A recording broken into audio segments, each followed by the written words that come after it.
কেনেদৰে ভৱিষ্যত প্ৰজন্মৰ সংজ্ঞানাত্মক বিকাশত ভাবুকিৰ সৃষ্টি কৰিছে সেই বিষয়ে জনাৰ পূৰ্বে কৃত্ৰিম বুদ্ধিমত্তাৰ সংজ্ঞাটো কি, কৃত্ৰিম বুদ্ধিমত্তাই দৰাচলতে কোনবোৰ বিষয়টো সাঙুৰি লৈছে, কৃত্ৰিম বুদ্ধিমত্তাৰ প্ৰত্যেকটো অংশ দৰ্শনৰ সৈতে বৰ্তমান প্ৰজন্ম জড়িত হ'ব পাৰিছে নে নাই, নে কেৱল মাত্ৰ ChatGPT প্ৰশ্নৰ উত্তৰকেইটা কৰি কৃত্ৰিম বুদ্ধিমত্তাৰ সম্পূৰ্ণ ব্যৱহাৰ হোৱা বুলি ভাবিছে, সেই বিষয়ে আজি সন্মানীয় চৰকাৰী পক্ষৰ দলপতিগৰাকীয়ে স্পষ্ট কৰি দিয়াৰ প্ৰয়োজনীয়তা আছিলে। মাননীয় অধ্যক্ষ মহোদয়, যিটো সময়ত কৃত্ৰিম বুদ্ধিমত্তাৰ নতুন নতুন মাধ্যম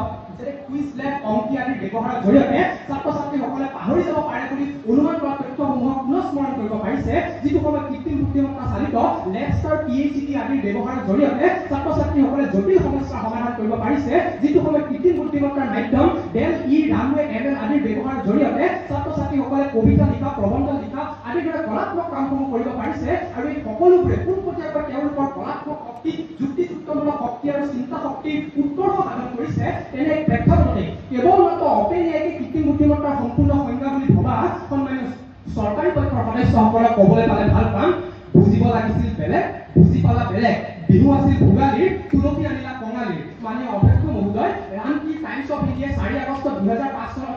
2025 চনত প্ৰকাশ কৰা প্ৰতিবেদনখনতো স্পষ্ট ভাষাৰে উল্লেখ আছে যে বৰ্তমানৰ সময়ত যুৱ প্ৰজন্মৰ কেৱল মাত্ৰ 32%হে কৃত্ৰিম বুদ্ধিমত্তাৰ ব্যৱহাৰ কৰে, আৰু শুনিলে আচৰিত লাগিব যে এই 32%ৰো কেৱল মাত্ৰ 8%হে কৃত্ৰিম বুদ্ধিমত্তাৰ বিভিন্ন মাধ্যম আৰু বিভিন্ন ভাষাসমূহৰ উচিত ব্যৱহাৰ সম্পৰ্কে অৱগত হয়। তেনে প্ৰেক্ষাপটত য'ত নেকি বৰ্তমানৰ যুৱ প্ৰজন্মৰ অধিকাংশই কৃত্ৰিম বুদ্ধিমত্তাৰ ব্যৱহাৰ সম্পৰ্কে অৱগতই নহয় ভালদৰে, তেনে প্ৰেক্ষাপটত কেনেদৰে এই ভৱিষ্যত প্ৰজন্মৰ সংজ্ঞানাত্মক বিকাশত ভাবুকিৰ সৃষ্টি কৰিব পাৰে সেই বিষয়ে আজি সন্মানীয় চৰকাৰী পক্ষৰ সদস্যসকলে স্পষ্ট কৰি দিয়াৰ প্ৰয়োজনীয়তা আছিলে। মাননীয় অধ্যক্ষ মহোদয়, যিটো সময়ত গুগল, মাইক্ৰছফ্ট আদিৰ দৰে ডাঙৰ ডাঙৰ কোম্পানীসমূহে কৃত্ৰিম বুদ্ধিমত্তাৰ বিষয়ে শিকোৱাৰ ক্ষেত্ৰত আগস্থান লৈছে, যিটো সময়ত ভাৰত চৰকাৰে কৃত্ৰিম বুদ্ধিমত্তা সম্বন্ধীয় নতুন নতুন আঁচনি আৰু নতুন নতুন পদক্ষেপ গ্ৰহণ কৰিছে, য'ত ইণ্ডিয়ান এআই মিছনৰ অধীনত কৃত্ৰিম বুদ্ধিমত্তা সম্বন্ধীয় গৱেষণাৰ বাবে 2025-26 বৰ্ষৰ কেন্দ্ৰীয় বাজেটত 2000 কোটি টকা ব্যয় কৰা হৈছে। তেনে প্ৰেক্ষাপটতে পোনপটীয়া প্ৰশ্ন সন্মানীয় চৰকাৰী পক্ষৰ সদস্যসকললৈ যে ভাৰত চৰকাৰে ভৱিষ্যত প্ৰজন্মৰ সংজ্ঞানাত্মক বিকাশত